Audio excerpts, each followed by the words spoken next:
Saludos, estimados estudiantes. Daremos continuación al módulo número 3, Principios de Toxicología. En esta ocasión conversaremos acerca de los herbicidas, plaguicidas e insecticidas. Deben hacer clic en el link que se encuentra inicialmente en su formato Word para dar un seguimiento al tema a tratar. Aquí encontrarán una breve introducción acerca de los insecticidas, plaguicidas, herbicidas. Posteriormente encontrarán la definición de los insecticidas. Un insecticida es un compuesto químico utilizado para matar insectos.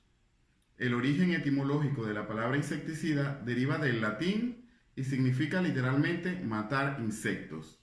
Sencillo, insecticida, insectos. Luego encontrarán la clasificación de insecticidas, una clasificación que encontré. Hay diferentes maneras de clasificarlos. Sin embargo, aquí tienen algún listado con organoclorados, organofosforados, carbamatos, piretroides, juvenoides, etcétera, de los cuales desarrollaremos casi al final de este módulo. Algunos de ellos. Los herbicidas. Un herbicida es un producto fitosanitario utilizado para eliminar plantas indeseables. Algunos actúan interfiriendo con el crecimiento de las malas hierbas y se basan frecuentemente en las hormonas de las plantas. En cuanto a la clasificación de los herbicidas, también les presento aquí estos cuadros con la clasificación de algunos herbicidas de acuerdo a su acción, ya sea inhibiendo la colinesterasa, los tiocarbamatos, los ditiocarbamatos. También están las triacinas y los triazoles. Y ahí encontrarán los ejemplos de cada uno de los herbicidas de acuerdo a esta clasificación.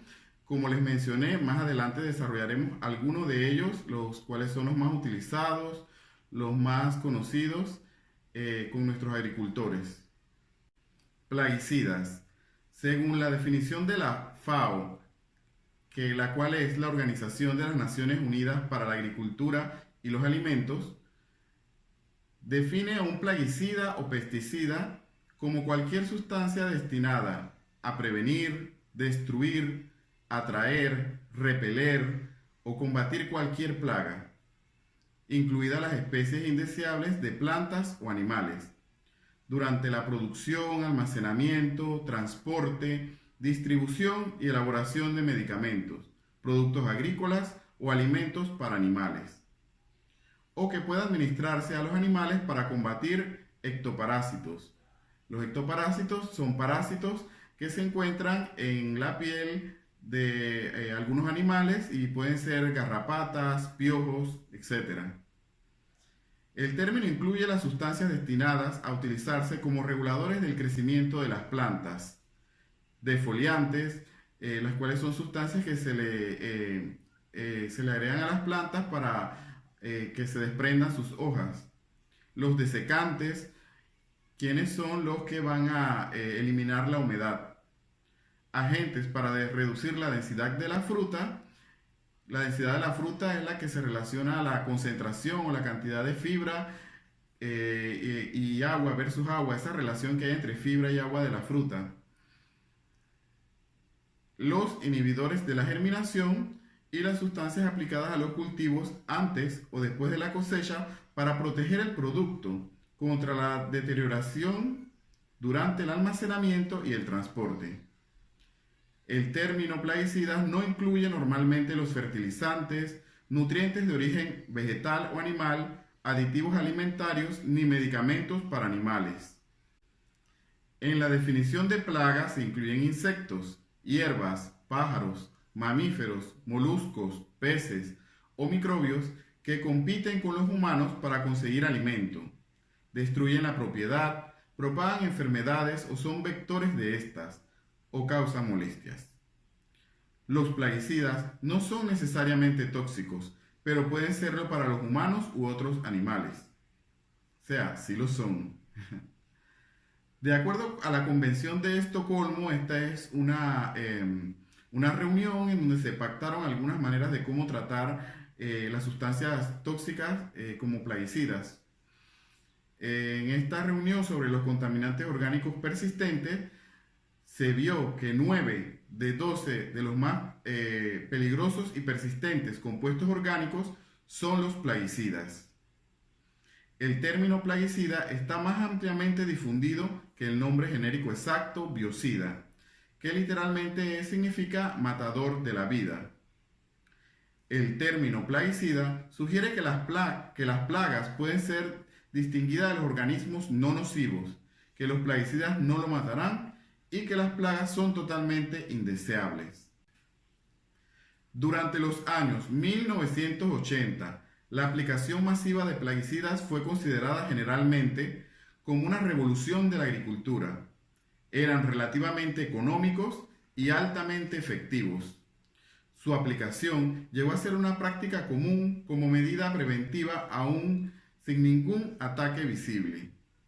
Desde entonces, la experiencia ha demostrado que este método no solo perjudica al ambiente, sino que a la larga es ineficaz.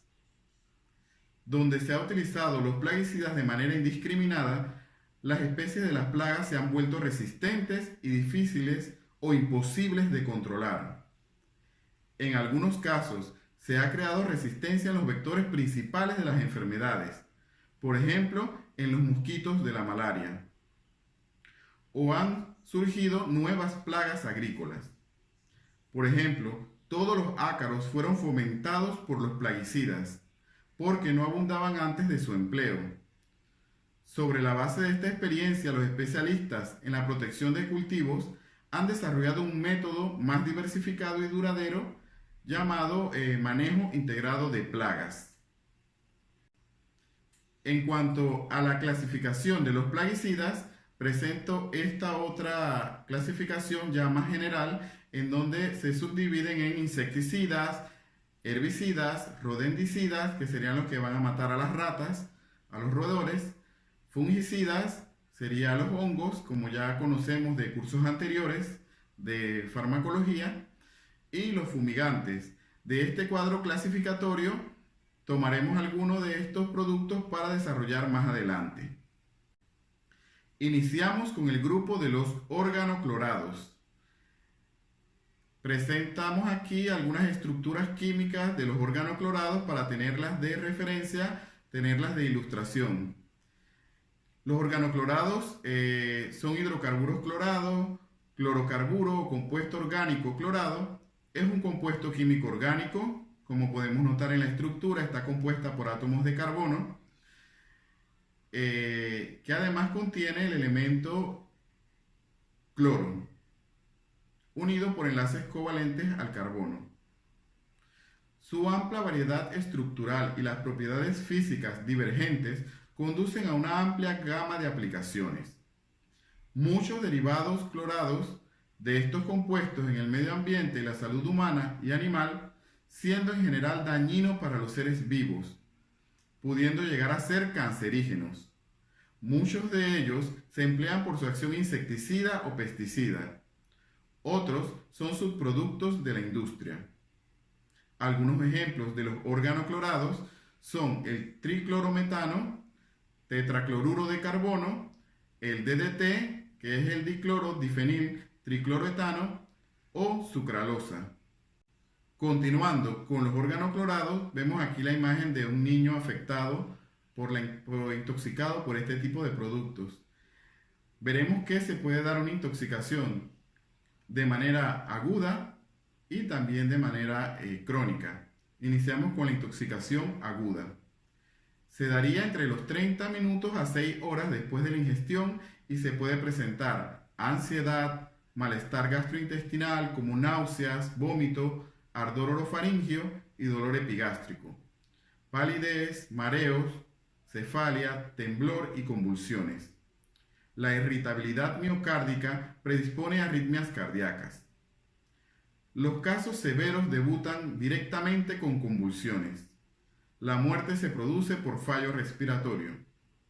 Con dosis moderadas se ha observado una elevación transitoria de las enzimas hepáticas, mientras que con dosis fatales la anatomía patológica demostró necrosis hepática, es decir, colapsa la función del hígado, el hígado se ve totalmente necrosado. Hay síntomas respiratorios asociados, tales como tos, disnea, cianosis, son expresión de la aspiración del hidrocarburo presente en la fórmula. En cuanto a la intoxicación crónica, el paciente desarrolla anorexia, adelgazamiento, cefalia, desórdenes psicológicos como ansiedad, irritabilidad, insomnio, debilidad, fatiga, pérdida de la fuerza muscular, dolor, parestesias, calambres más frecuentemente en los miembros inferiores como manifestación de neuropatía periférica. El electrocardiograma muestra disminución de la velocidad de conducción, el daño hepático y la alteración de la espermatogénesis, que viene siendo una disminución en el número y en la vitalidad de los espermatozoides.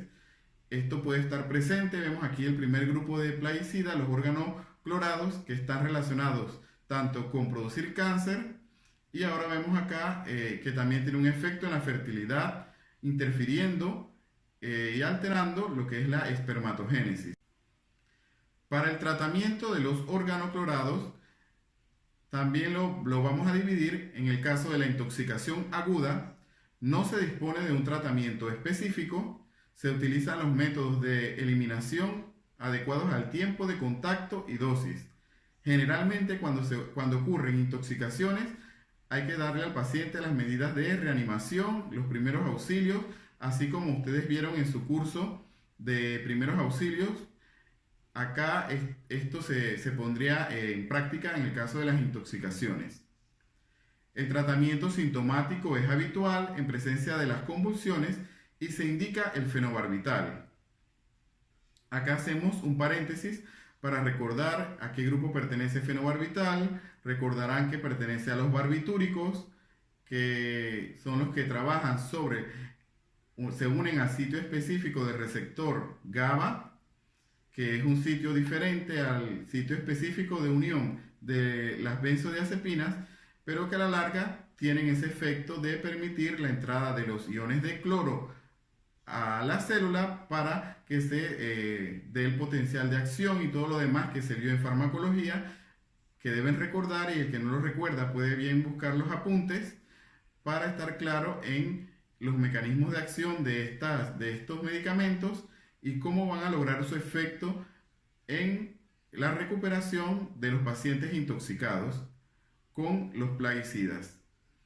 Vemos que el fenobarbital, perteneciendo al grupo de los barbitúricos, presenta una mayor potencia tanto en su eficacia, es muy potente al unirse al receptor específico del canal de GABA, y va a permitir la apertura de ese canal permanente para que entren los iones de cloro de una manera muy fuerte, muy potente, a diferencia de los benzodiazepínicos, los cuales van a aumentar la frecuencia de apertura del canal. Actúa un tanto diferente, ya que el canal va a estar abriéndose y cerrándose más rápidamente.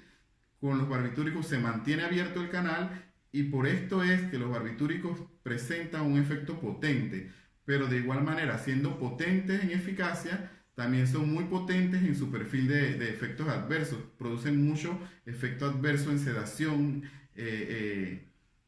y es lo que ha hecho que los barbitúricos hayan entrado en desuso en humanos y prácticamente se utilizan solo en animales y en algunos casos muy marcados, como vemos ahora, se presenta como una alternativa a usar en intoxicación. Pero no solo se presenta para bajar las convulsiones del paciente, para contrarrestar las convulsiones, sino que durante más o menos 30 días se usa fenobarbital porque tiene un efecto de inductor enzimático. Aquí vemos otro ejemplo de por qué la farmacocinética de los medicamentos nos permite hacer este tipo de abordaje. Recordamos que el efecto inductor enzimático es un efecto que tienen algunos productos sobre las enzimas hepáticas para permitirle un aumento en sus funciones catalizadoras, las cuales van a acelerar la biotransformación de las sustancias que pasen o que ocupen esos mecanismos de transformación para producir los productos de biotransformación adecuados para poder entonces finalmente retirarse del organismo. Como fenobarbital tiene un efecto inductor enzimático, va a permitir o va a hacer que las enzimas hepáticas empiecen a trabajar dinámicamente para acelerar que el tóxico órgano clorado sea rápidamente o más rápidamente convertido en sus productos de biotransformación, los cuales son compatibles y ya estarían preparados para pasar a los órganos excretores del organismo. Entonces no solo se usa fenobarbital por su efecto anticonvulsivante, que es muy importante, sino también por el efecto de la inducción enzimática que va a producir. Por otro lado, en el caso de la intoxicación crónica, se han utilizado los gangliósidos para el tratamiento de neuropatía, pero no se demostró mejor resultado que en aquellos pacientes tratados con fenobarbital, como inductor enzimático y altas dosis de complejo B vitamínico, porque se ha documentado, se ha visto que el complejo B va a ayudar al paciente a restablecer su función muscular de esa neuropatía. Y por eso sería esta combinación la que se va a utilizar en el caso de la intoxicación crónica por órganos clorados. Continuamos con los órganos fosforados y carbamatos. Deben descargar el link que está a continuación en esta proyección en su formato Word para darle seguimiento a la clase que estamos repasando. Los órganos fosforados y carbamatos. Un compuesto organofosforado o compuesto de organofósforo es un compuesto orgánico degradable que contiene enlaces de fósforo y carbono, excepto los ésteres de fosfato y fosfito, que como vieron en química orgánica, los ésteres serían uniones con el oxígeno del grupo del elemento fósforo. No estaría el fósforo unido tan directamente con el carbono, sino que también va a tener unión con el oxígeno.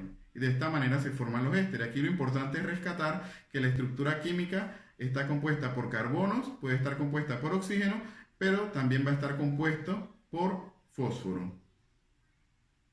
Utilizados principalmente en el control de las plagas como alternativa a los hidrocarburos clorados que persisten en el ambiente.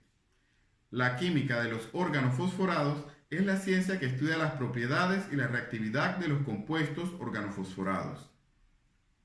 Los órganos fosforados y carbamatos son absorbidos por todo el tubo digestivo, los pulmones y la piel, o sea, por una gran absorción sistémica.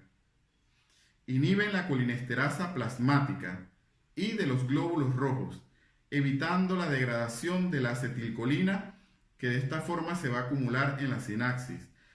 Aquí hacemos otro paréntesis para regresar a nuestras clases de farmacología, en donde vieron los receptores de acetilcolina, los receptores muscarínicos, los receptores nicotínicos, los efectos que se producen tanto al estar liberada la acetilcolina, porque en esta ocasión vemos un producto que va a inhibir la enzima colinesterasa plasmática, que es la enzima que se encarga de degradar la acetilcolina para que pueda ser liberada o expulsada, pueda salir de circulación.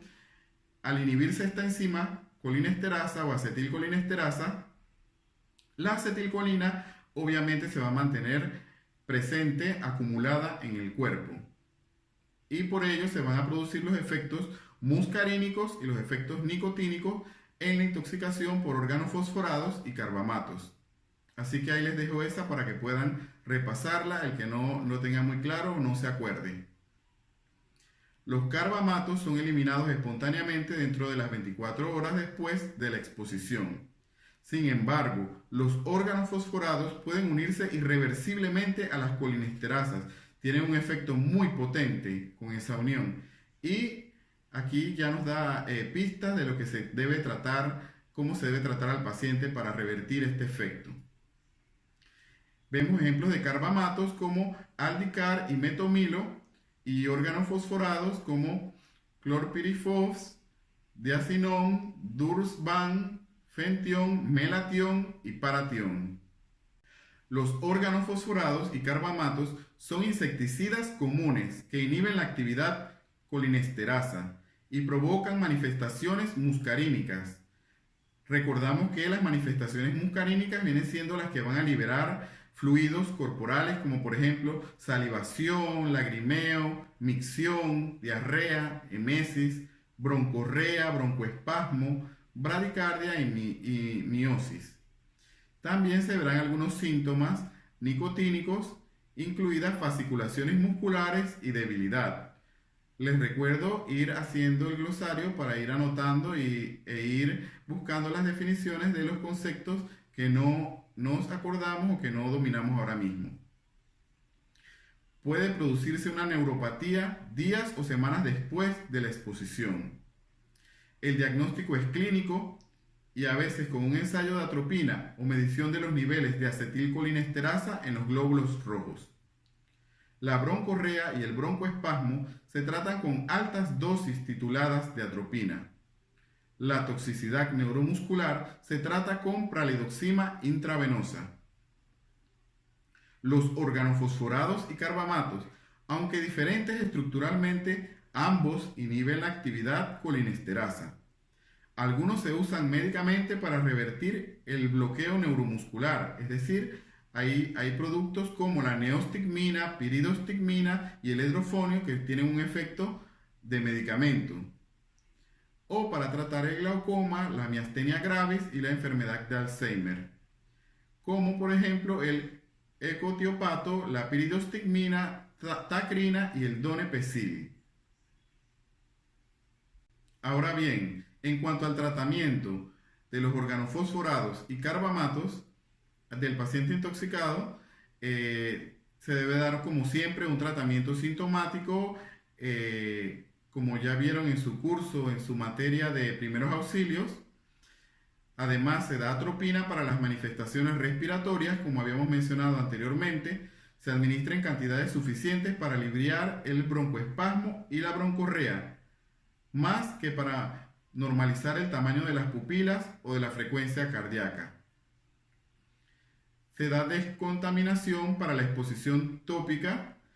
Deben retirarse todas las ropas y el cuerpo debe lavarse completamente. Para la ingestión dentro de 1 hora de la consulta puede utilizarse el carbón activado. Por lo general, el vaciado gástrico se evita. Si se realiza, la tráquea debe intubarse para evitar la aspiración, ya que hay muchas sustancias que pueden tener un efecto corrosivo y pueden lacerar la orofaringe. Por eso es que hay que estar claro de las acciones que se deben tomar y van a ser dependiendo de las características o de las propiedades de la sustancia que ha producido la intoxicación. La pralidoxima se utiliza para las manifestaciones neuromusculares. Acá se utilizan las benzodiazepinas.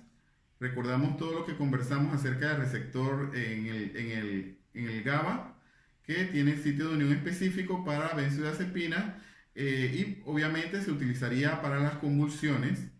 El diazepam profiláctico puede ser útil para evitar las secuelas neurocognitivas, o sea, antes de que el paciente esté en convulsión, se puede dar de manera profiláctica para evitar de que ocurra si se tiene conocimiento de que el paciente ha sido expuesto o se ha intoxicado con este tipo de productos organofosforados o carbamatos.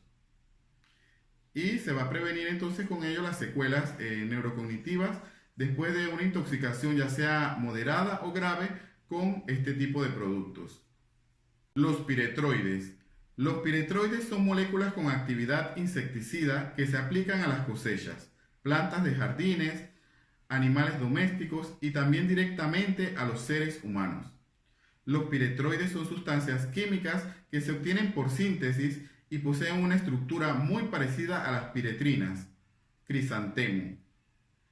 Generalmente son compuestos más tóxicos para los insectos y también para los peces.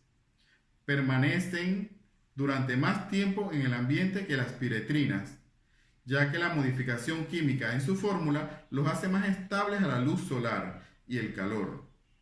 Se hidrolizan por álcalis. En las formulaciones se utilizan derivados del petróleo como disolventes, así que ahí hay mucho producto que puede producir toxicidad. Son relativamente biodegradables y ya se han dado casos de resistencia por parte de los insectos, como con muchos otros plaguicidas. Representan ambos los más antiguos y a la vez lo más novedoso de los insecticidas. Se han desarrollado más de 1000 piretroides, pero menos de una docena se utilizan actualmente en los Estados Unidos. La permetrina es el piretroide más utilizado actualmente en ese país. En cuanto a la intoxicación por piretroides, encontraremos dos síndromes por piretroides. El síndrome tipo 1 o síndrome T, que será producido por los piretroides que posean en su estructura el grupo alfa-ciano, y la intoxicación tipo 2 o síndrome C, que será producido por los piretroides que poseen en su estructura química el grupo alfa-ciano. De acuerdo a este grupo, en estar o no estar en su estructura, va a diferenciar los signos y síntomas del síndrome de intoxicación por piretroides. Veamos el primero, que sería el síndrome T. Se va a caracterizar por tremor, hiperexcitación, ataxia, convulsiones, eventualmente parálisis. Por otro lado, el síndrome C o tipo 2 se va a caracterizar por cialorrea, hipersensibilidad a estímulos externos, corioatetosis y parálisis. Para el tratamiento de la intoxicación por piretroides se va a hacer la reanimación inicial, el ABCDE, que ya deben conocer, que ya hemos mencionado anteriormente en las otras intoxicaciones. Descontaminación dependiendo de la vía de entrada del tóxico. Se va a utilizar diazepam en el caso de las convulsiones, antihistamínicos, las medidas generales, ya que no existe un antídoto específico para esta intoxicación. Finalmente, está el grupo de los bipiridilos, que son herbicidas sólidos, insípidos e inodoros y muy solubles en agua. Estas propiedades de él es lo que lo hacen tan dañino, tan perjudicial, ya que un producto siendo sin olor, sin color y sin sabor, se presta para intoxicar a otra persona. Dentro de este grupo se considera el paraquat y el diquat. En su forma líquida, el paraquat se utiliza como herbicida de contacto para destruir las partes verdes de las plantas en presencia de la luz solar. Este grupo de bipiridilos forma parte de la asignación que tendrán de este módulo, y lo dejamos hasta acá para que ustedes tengan la oportunidad de desarrollarlo y presentarlo en su asignación. Les comparto en la siguiente proyección el siguiente enlace en donde habla acerca de la intoxicación por paraquat y les va a ayudar bastante para desarrollar el punto de su asignación referente a la intoxicación por paraquat.